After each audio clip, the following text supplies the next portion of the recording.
ओम नमः शिवाय। शिव महापुराण वायव्य संहिता अध्याय 8 काळનું વર્ણન। ઋષિ બોલ્યા, હે વાયુદેવ, હવે આપ કૃપા કરીને આયુનું પરિણામ તેમજ સંખ્યા સંભળાવો। વાયુ બોલ્યા, હે ઋષિઓ, અમે પ્રથમ વાયુનું દેવનું પરિણામ નિમેષ માત્ર કહ્યું છે। આમ તો પ્રલયકાળ સુધી જ સંખ્યારૂપ કાળની પૂર્ણ અવધિ છે। જ્યારે 15 નિમેષ પસાર થાય છે ત્યારે કાષ્ટકાળ કહેવાય છે। 30 કાષ્ટકાળ બરાબર 1 કલા કહેવાય છે। 30 કલાઓનો એક મુહૂર્ત છે। 30 મુહૂર્તનો એક દિવસ રાત, 15 દિવસ રાતનો એક પક્ષ। આ શુક્લ પક્ષ, કૃષ્ણ પક્ષ નામે બે પ્રકારનો છે। બે પક્ષોનો એક મહિનો થાય છે। બંને પક્ષો બરાબર એક પિતૃઓનો દિવસ અને એક રાત્રિ થાય છે।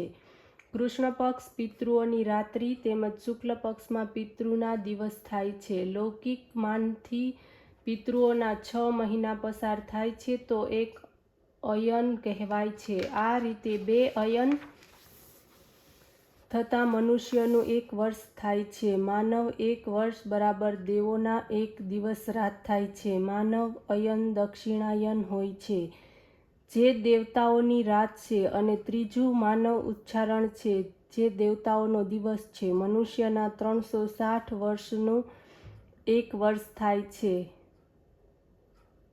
આ દિવ્ય વર્ષ વડે યુગ સંખ્યા થાય છે। યુગ 4 છે: સતયુગ, ત્રેતા, દ્વાપર અને કલયુગ। દેવતાઓના 4000 વર્ષોનો સતયુગ હોય છે।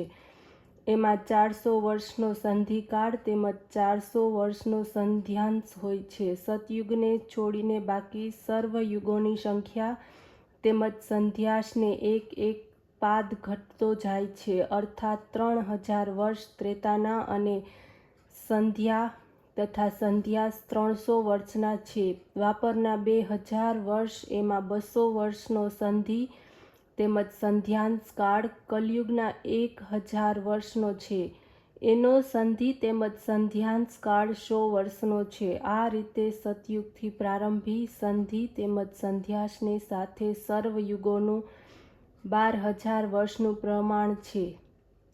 જ્યારે આ 4 યુગોના 1000 વર્ષ પસાર થાય છે તો એક કલ્પ થાય છે। આ પ્રમાણે 71 ચતુર્યુગનો એક મન્વંતર થાય છે। એક કલ્પના મધ્યમાં 14 મનુઓ થાય છે। આ પ્રકારની ગણના કરતાં સેંકડો હજારો મનુ, મન્વંતર, કલ્પ વગેરે પસાર થઈ ગયા છે। કોઈ જાણી શકતું નથી કે કોઈ ગણી શક્યું નથી। અવ્યક્ત રૂપ પરબ્રહ્મ શિવ દ્વારા ઉત્પન્ન બ્રહ્મનો એક દિવસ તે એક કલ્પ છે। આ પ્રમાણેના કલ્પોના 1 વર્ષ થાય છે। જ્યારે 8000 વર્ષ પસાર થઈ જાય ત્યારે બ્રહ્મનો એક યુગ થાય છે। 1000 યુગોનો એક સંવંત થાય છે। આ રીતે 3000 સંવંત જ્યારે પસાર થાય છે ત્યારે બ્રહ્માનું આયુષ્ય પૂર્ણ થાય છે।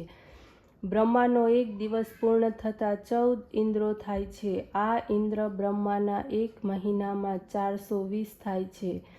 1 વર્ષમાં 5040 થાય છે। બ્રહ્માના આયુષ્યમાં 5,40,000 ઇન્દ્ર ઉત્પન્ન થાય છે અને નાશ પામે છે। બ્રહ્માનું પૂરું આયુષ્ય વિષ્ણુના 1 દિવસ બરાબર છે। રુદ્રનો 1 દિવસ થાય છે તો વિષ્ણુનું આયુષ્ય પૂરું થાય છે। ઈશ્વરનો જ્યારે 1 દિવસ થાય છે તો રુદ્રનું આયુષ્ય પૂરું થાય છે।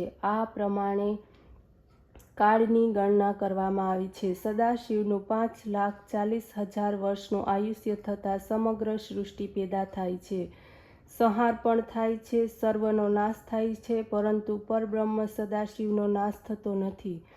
સદાશિવના ઉપર ક્યારેય પણ કાળાત્મક આક્રમણ કરતો નથી। જે સૃષ્ટિનું સર્વ કાળાંતર ઈશ્વરનો 1 દિવસ તેમજ એટલો જ સમય 1 રાત છે। પરમેશ્વરના 1 દિવસની સૃષ્ટિની ઉત્પત્તિ થતાં રાતમાં સંહાર થાય છે। આ પ્રકારની ઈશ્વરની કાળ ગણના કેવળ લોકોના હિતને માટે કરવામાં આવી છે। વસ્તુત પરમેશ્વરને માટે કોઈ રાત નથી, કોઈ દિવસ નથી। ઓમ નમઃ શિવાય।